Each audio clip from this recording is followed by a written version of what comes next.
No näed, suurepärane. Oleme praegu Tartu Maarja kirikus selleks, et viimaseid kordi palli visata korvirõngasse.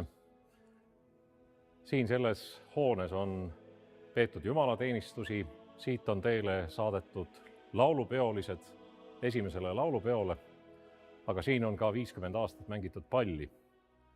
Pallimängu aeg siin kirikus on täis saanud, on aeg uuesti taastada Tartu Maarja kirik kirikuna. Et mitte enam pall ei ole see, mis peab märki tabama, vaid Jumala sõna ja et see jõuaks inimeste südamesse ja hinge. Kõigil teil on võimalus toetada Tartu Maarja kiriku taastamist, et uus aeg võiks siin alata.